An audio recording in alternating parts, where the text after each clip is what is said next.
국회의장의 아들이 출마하는 것이 맞느냐, 세습이다 이 얘기가 계속해서 나오고 있는데 결국에는 이제 당내에서도 비판의 목소리가 밖으로 새 나오고 있습니다. 의정부 갑지역 김혜영 민주당 최고위원, 당내에 쓴소리를 많이 하는 의원으로 알려져 있죠. 아버지가 현역으로 있는 지역에 같은 정당, 그것도 20대, 21대 연이어서 공천을 받아 출마하는 것이 맞느냐, 국민 정서상 납득하기 어려울 것이다. 이원욱 더불어민주당 원내수석 부대표, 민주당 공감 능력 부족하다는 비판의 목소리가 있다. 이 부분과 관련돼서도 그렇다는 거죠. 공정을 외치고 있는 현 정부에서 과연 이번 이 출마를 공정하다고 볼 수 있을 것인가? 결국에는 총선 판세에 전반적인 영향까지 미치는 거 아니냐. 민주당에게 굉장히 지금 불리한, 한 사람을 출마시키기 위해서 불리한 상황으로 가는 거 아니냐, 이런 비판의 목소리가 있는 건데요. 뭐 일단 문석균 상임부위원장 같은 경우는 해당 지역에서 이제 오랫동안 정치 활동을 했었습니다. 예. 저희 청년위원회에서도 수석 부위원장을 했었는데요. 어찌되었건 이 부분에 대해서 뭐 출마 자격이 없다라고는 할 수 없을 겁니다. 예. 법률상 헌법상 가지고 있는 어떤 권리가 있기 때문에요. 다만 이제 이 부분에 대해서는 정당에서 전략적인 판단을 해야 될 부분이라고 생각합니다. 이분에게 불출마를 강요하거나 이럴 부분은 아니기 때문에 과연 이제 선당 후사가 가능한지, 또 당에서도 또 국민들의 눈높이를 맞출 수 있을 것인지, 이 부분을 종합적으로 고려해서 선택적인 어떤 판단을 할 것 같습니다. 말씀하신 대로 이제 문제가 되는 부분은 같은 지역에 나온다는 것도, 물론 이제 전례가 있기 때문에 이것도 괜찮다라는 의견도 있습니다만, 사실상 연이어서 나오는 게 맞느냐. 특히나 이 지역 같은 경우에는 이제 국회의장을 지내신 분이 사실상 지역구 이전에 굉장히 오랜 시간을 텃밭을 닦아온 상황이기 때문에 당내 경선이 있다 해도 이것을 공정하게 볼 수 있느냐, 뭐 이런 의구심이 있다는 거죠. 그 어느 누구도 공정하다고 볼 수 없을 겁니다. 우리 정치권에 있는 많은 청년들이 늘 하는 말이 그렇죠. 뭐냐면 뭐 이렇게 잘 나가는 사람들 보니까 뭐 알고 보니까 누구 아버지가 뭐 그렇다더라, 뭐 삼촌이 누구더라, 그런 것들을 보면서 가장 큰 박탈감을 느끼는 거고요. 이게 이제 조국 사태부터 시작해서 뭐 김의겸 전 대변인의 문제라든지 이게 일맥상통하게 관통하고 있는 이 불공정의 문제라는 것이 있고요.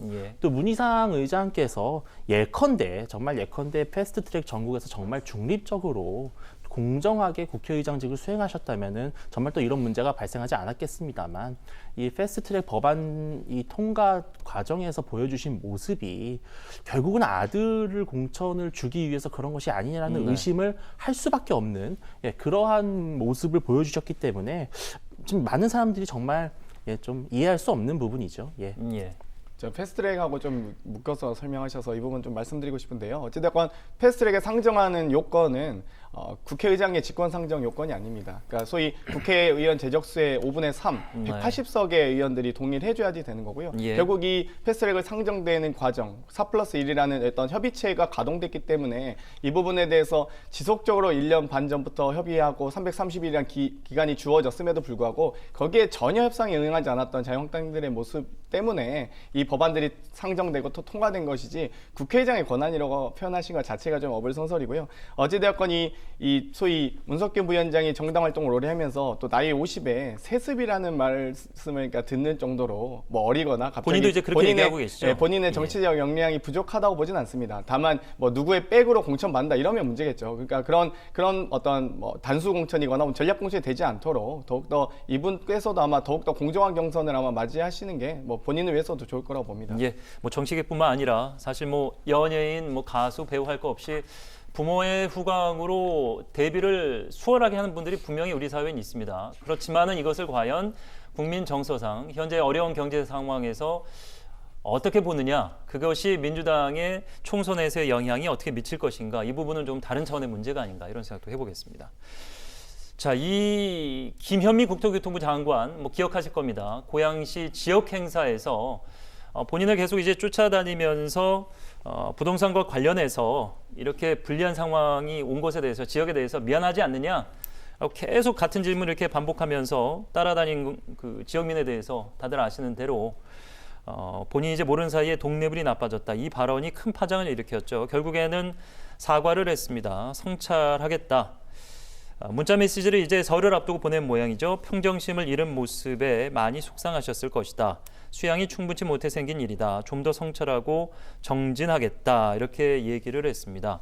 명절 인사를 드리는 것은 이번이 마지막이다. 뭐 이런 얘기를 하면서 사실 이제 불출마를 선언하셨기 때문에 어디에 있던 여러분들을 생각하겠다 이런 얘기를 하고 있습니다.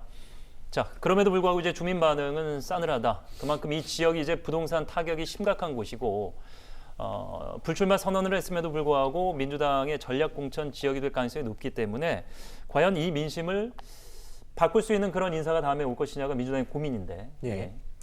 좀 쉽지 않을 것 같아요. 네. 왜냐하면은 이 부동산 문제가 정말 일산 주민들 입장에서는 아주 뭐 정말 뜨거운 감자입니다. 예. 근데 정말 이 김현미 장관의 이번 발언이 기름을 부은 거고요. 근데 저는 이렇게 생각합니다. 이게 김현미 장관 개인의 문제가 아니라 예. 저는 어떻게 보면 정말 이 문재인 정권이 지금 이 국민들을 대하는 태도와 인식의 문제다. 그러니까 이제 김현미 장관이 정말 자기 지역구에 대해서 정말 미안한 마음이 있고 정말 송구한 마음이 있다면 이런 말 쉽게 하지 않았을 텐데 본인도 내가 뭘 잘못했냐, 내가 뭘 잘못했냐라는 그런 인식을 갖고 계시기 때문에 이런 말씀이 좀 무의식적으로 나온 것 같고요. 어느 누가 오든 제가 봤을 때는 지금 이 정권에 대해서 많은 특히 저를 비롯한 30대, 40대가 정말 뭐 이렇게 끓고 있는 게 뭡니까? 부동산 문제입니다. 예. 이 부동산의 이 폭등을 보면서 느끼는 이 박탈감이 아마 쉽게 그렇게 치유되지는 어렵지 않을까 이렇게 생각을 합니다. 일찌감치 이제 김연아 자유한국당 비례대표 20대 의원이 이 지역에 출사표를 던졌는데 계속해서 이제 뭐 질문 하나 좀 더 드리도록 하겠습니다. 대정부 질문을 통해서 이제 불출마 선언 이전에도 국토교통부 장관을 향해서 굉장히 날선 반응을 보였고 그래서 이 지역의 출마를 결정했고 도시계획학 박사 그러니까 이 지역에 이런 어려운 부동산 상황을 본인이 타개할 수 있는 비책이 있을 것처럼 얘기는 하고 계신데 이 부분은 어떻게 보세요? 그러니까 민주당의 전략 공천에 맞서서 충분히 역량이나 가능성이 있다고 보시는 글쎄요, 뭐 제가 특정 후보에 대해서 말씀드리긴 어렵지만 예. 어쨌든 부동산 전문가시고 예. 또 오랫동안 인정받아오신 그쪽 분야에서의 권위자시기 때문에 아마 본인과도 잘 맞다고 생각을 하시겠죠. 근데 이제 제가 봤을 때는 또 비례대표 의원을 하셨기 때문에 또 그러한 부분까지 감안을 했을 때 네.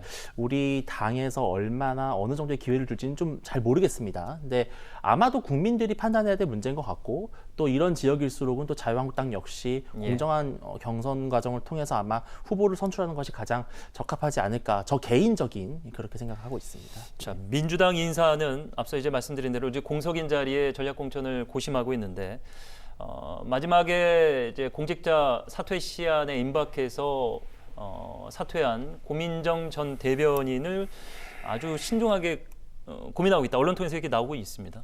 예. 뭐 아직은 다 설하고요. 저도 이제 총선기획단 위원으로 활동하고 있지만 여기에 대한 아직 뭐 구체적 논의는 없습니다. 예. 그렇기 때문에 오히려 지금 이 김현미 장관의 용기 있는 결정에 대해서 저는 좀 더 응원의 목소리를 좀 드리고 싶은데요. 예. 어찌되건 국토부 장관은 부동산 문제를 해결해야 되는 주무부처 장관입니다. 그리고 수도권의 어떤 인구를 분산한다든지 개발을 분산하면서 그 효과를 최대한 노려야 되지 않겠습니까? 근데 현재 이 국토부 장관의 지역구가 일산 서구인데요. 일산 서구는 또 일기 신도시이기도 합니다. 그렇기 때문에 이번에 작년에 3기 신도시 발표될 때도 대단히 이런 이 부동산 정책에 대해서 자기 지역구 챙기지 않고 했던 용기 있는 결정이었다고 보고요. 또 이 과정에서 정말 엄청난 공격과 비난이 쇄도했습니다. 이 부분에 대해서 아마 본인께서도 아마 많은 좀 막중한 또 뭐 심리적인 또 위축도 있었을 것 같습니다. 예.